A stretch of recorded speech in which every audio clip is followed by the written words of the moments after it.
you know, when it comes to the event that happened yesterday, what's so hard for me to witness is people stating that the president is a racist, because I've seen him firsthand. He saved one of my best friend's lives, a black woman who has been with him for 18 years. So he has a black friend. He's a racist. No, he saved her life. No. He did. Okay. He's a racist. Like and subscribe to the channel. Hit the bell to get notifications anytime I go live and make a video. Y'all already know what to do. Let's get into this. How did your life in your actual social circle change with the people around you when you transitioned from being a Democrat to being more outspoken as a conservative? Yeah, it was a crazy change, man, because you got to think I was a police officer after growing up in the hood, going to Dunbar High School and Stop Six. There was this perception of who I was supposed to be. Mm-hmm. And then when I went to college, I got saved. I mean, I used to have gold teeth in my mouth. I got Young Savage tattooed across my stomach. I got my hood on my forearm. Officer Savage. Oh, hold on. We're going to skip that. It was, I got Young Savage tattooed on my stomach. And it was really because I used to listen to Lil Boosie and Lil Webby every day. Mm-hmm. And that was my jam. And so I got Young Savage on my stomach. But then I got saved. And so that began to change a little bit, because now people are like, dang, B is different. You know, he don't cuss all the time and he don't go to clubs or do none of that stuff. Mm-hmm. And so that kind of made a change. And then when I became a police officer, love for my country changed, dude. I began to love America a lot more and appreciate the country more. So I was leaning more towards when people that I grew up with talking trash about America and they saying it's all racist and stuff, I just couldn't identify with that anymore. Now you got to think I wasn't public about it. I was just believing this to myself. And being a cop, also being a cop, people think, he think he work with the white man because I went to college and then I'm a cop, and so now they just think I'm completely whitewashed. And then when I started to, you know, open up about me identifying more with the conservative ideals versus the Democrat Party, I mean, people talk so much trash about me. Let me tell you something. I believe with all of my heart that every life has value. That's why I proudly stand with Save the Storks. They don't just talk about being pro-life, they live it. They are Life Army, meeting women where they are and showing compassion, truth, and hope before it's too late. Right now, there are 108 mobile medical units or stork buses across the country reaching women before they make a devastating choice or attempt their own abortion. These buses offer ultrasounds, counseling, and real support, giving moms the chance to choose life. But the mission needs you too. We're raising $500,000 to build and place multiple stork buses in Charlie's honor, and each one will be named after Erica Kirk as they travel across the country fighting for life. We need everybody to give generously and to stand up and to be part of something bigger than themselves. And for every gift of $50 or more, you will receive this free Life Army t-shirt. Join me in the Life Army. Together, we can help more moms, save more babies, and change more futures. So go to SaveTheStorks.com/Tatum or scan the QR code on the screen now to donate. When I just simply said, I'm a Christian, well, the Republicans are talking about Christian stuff. They believe in the sanctity of marriage. I don't want high taxes. That's crazy. The government stealing my money and using it for all kind of crazy stuff. I'm like, look, I believe in lower taxes. What are we saying here? Securing the border, supportive law enforcement. I'm a Republican. I don't like. And let me tell you this. It's only reason that it kind of sounds like I became a Republican because I never knew what the Republicans stood for. I only knew what Democrats stood for. So my whole life was, which Democrat do I identify with? I had no idea these people existed. They were racist, white folks that don't care about black people is what I grew up believing. And then when I actually saw their platform and Ben Carson was a Republican and all that, I began to be like, hey, I think I'm a Republican, man. Yesterday, he touted his relationship with the black community. Take a look. I want to begin by expressing our sadness at the passing of a person who I knew very well. Jesse was a piece of work, I want to tell you. He was a piece of work, but he was a good man. Not only are we celebrating the century of Black History Month, also, as you know, this year we'll also be celebrating the 250th anniversary of our nation's founding. And The good thing when they cheated on the election, they made me wait 4 years. I love Nicki Minaj. She was here a couple of weeks ago. She's so beautiful. Her skin's so beautiful. I said, Nicki is so beautiful. Her nails are like that long. Oh, God. Her nails? I get the rants. I do. I understand them wholeheartedly. And they made fun of Joe Biden. Hello. But I think, you know, when it comes to the event that happened yesterday, what's so hard for me to witness is people stating that the president is a racist, because I've seen him firsthand. He saved one of my best friend's lives, a black woman who has been with him for 18 years. So he has a black friend. He's a racist. No, he saved her life. No. He did. He's a racist. Donald Trump is a racist. There's no question in my mind that it's time to say the truth and tell it like it is. And the most recent thing that he did by posting on Truth Social, the Obamas depicted as apes in The Lion King, where there are no apes in The Lion King. That was a racist act. He tried to blame a staffer. A staffer did not do it. It was a staffer who posted it. It was in fact a staffer who posted it. Can we please roll the clip? It was a staffer who posted it. Should be taken as the policy of the Trump administration. It's coming straight from the horse's mouth. When you see it on Truth Social, you know it's directly from President Trump. President Trump is a racist. He is not. Who put that clip of the Obamas for the first time in history, HBCUs got permanent funding under the Trump administration. That funding was started before. That funding was started, Savannah, sweetheart, before Donald Trump got into office. That thing about the Obamas? It was, I agree wholeheartedly that the White House failed when it came to the posting of that video, because it is the White House's responsibility to protect the minority groups that lost friendships and relationships over just standing for President Trump. So the White House failed on that. What would be your pitch to Black Americans right now that are starting to maybe see or acknowledge these cracks in the Democrat Party and the platform and what their priorities are?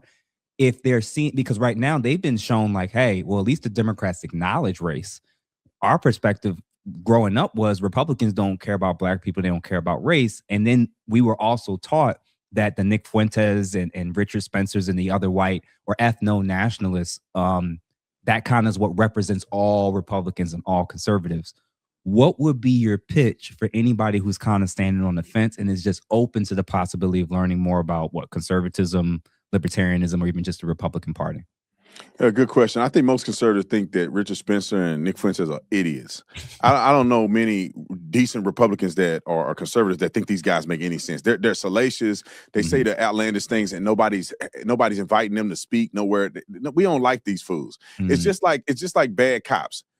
A good cop, the cops don't like the bad cops. Y'all make us all look bad and stupid when we just trying to do our job. The same thing with conservatives. So much harder. Yep. Yeah, we just doing our thing. These fools over here acting a fool, saying the N-word. Ain't nobody like them. So that's one thing. And then just mind you, we had a Super Bowl performance where a person spoke Spanish the whole time. Hold on. Black History Month. We're gonna jump into it right now. Please tell me your honest opinions about that. The Black History Month, bro. He's speaking Spanish in Black History Month. And you got Black people standing up for him. He ain't had a Black person on the stage. They had two Afro Latinas, and they they try to throw you a bone. That was our reparations, by the way. They could have performed. They could have did a mixed performance with some Black people. They ain't want to do that. They want nothing to do with that. It's about the Hispanic people. I'm telling you, Black people, I want y'all to wake up. They do not care about voter ID. It's all a farce. They want illegals to vote. They don't care about you voting, or they'd be telling you that you shouldn't have to have an ID to go get that Hennessy. They don't care. You need an ID to fly. You need an ID to get food stamps. You need an ID to rent a car. You need an ID to go to the airport. Anything, dude. What's the place? Costco. You need an ID to go to Costco. And if they really cared about you, they'll be making an effort and putting money behind making sure you get an ID so you can vote with an ID. They don't want you to do that. They want to blame black people and put us out there saying, oh, we care about the black and brown people. No, they don't. They don't care about you. That's why they put these people in your community, giving them $4,000 checks. They got cell phones. They're getting them IDs. They're getting them social security numbers. They could be spending that money on black folks. They could be giving that money to the school system. They could be giving the single mother that's struggling $4,000 a month. But they giving billions of dollars to people who snuck in this country instead of helping black people. Let me say this too, but it makes my blood boil right now. He preaching. Go ahead. And black folks talking about black and brown. There ain't no black and brown. Black folks need to worry about black folks.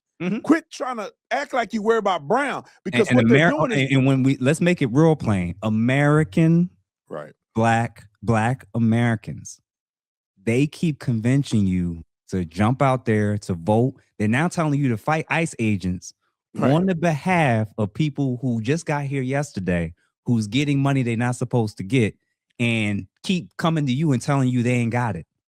Exactly. They when it come to you, what program have they put in place they still ain't gave black people reparations? Now, I have my opinions on the reparations rollout, and I don't think that is at this point it's too late. But they ain't even trying to do nothing for y'all. They willing to do package deals and government spend. They shut the government down for them, and they not doing nothing for you, and they do not care. They never cared. When a person get killed by ICE, they crying in the street and they making all this stuff. When a young brother get killed in the middle of the street in one of the black communities, they don't care. When black schools producing young people that can't even read, they don't care. It will never make the news. They'll never pass legislation. They won't cry. They won't do a press conference. They don't care. But when an illegal alien get deported because he shouldn't be here, they crying out on TV and want to have Congress come together to do a resolution. Let me say this too. The anchor baby thing, that wasn't for nobody but black people. Supposed to be black people were born on this soil, and they deserve citizenship because of that. Because you can't say that a black person don't have citizenship when they have been here and they're born on the soil. That wasn't for illegal aliens or Hispanics or nobody else. Black folks been fighting in this country, been building, fought in every war, and they gonna let somebody came over here last night to have priority over you. Black people are going to be the minority. We used to be the majority minority, which means that we still had leverage and power to get the things that we need as a minority group. Y'all are going to be obsolete. Donald Trump won by a landslide when 98% of black women voted for the other party, and he whooped the socks off of them. It's only a matter of time that 100% of black women will vote for an opposing candidate and they still lose. It's going to be a situation where black people can vote 100% for a particular party, and it's not going to matter, because all they need is to get the Hispanic vote, and your vote don't matter. It's just like the Asian community. If every Asian in America votes for a Democrat, it don't matter. Nope. It really don't matter, because the black people have to turn out and white folks have to turn out. Eventually, it's going to be white folks turning out and Hispanics turning out. Because we are just perpetuating a cycle of eliminating ourselves. We buy into the idea that we should abort our children. We buy into the idea that I don't need no man. We buy into the idea that we can go out and slap a police officer in the head and we shouldn't get arrested. Or we buying into this idea that the YNs ain't a problem in our community and they just living their life. Young brothers just need to, and they killing each other and they going to prison, they selling dope. We buy into that narrative. And we think it's cute to bounce your booty around like some of these women are doing, and you think it's cute to have drill music, and we let think alone at a presidential rally. But we gonna sit that there for another time. Bro, think about that for a minute. Our representation as black people, especially a black woman, at Kamala Harris rally was Megan Thee Stallion bouncing a booty in front of the world. All them white people looking at them like, boy, these black people cutting up, and we think it's cute. Girl, look, what? Bro. Everybody else ain't doing that. That's why they winning, and we struggling unless you jump off the ship. I'm telling this, man, the ship is sinking This is not this is Brandon Tatum. Don't cancel Ask a Brother podcast over this. But the black community is got a hole in the ship and it's sinking. And a lot of us are jumping off of it because we ain't got time to be getting drowned in stupidity. Jump off that ship, man. Get on the ship that's floating, no matter who's running the ship. Because at the end of the day, it's about living the American dream, no matter how it comes to you. You can be working with white people, Mexican people, black people. It don't matter. You should be open-minded. Because if you think you're just going to be black, you're going to keep following that narrative, you're going to end up being obsolete, in my opinion.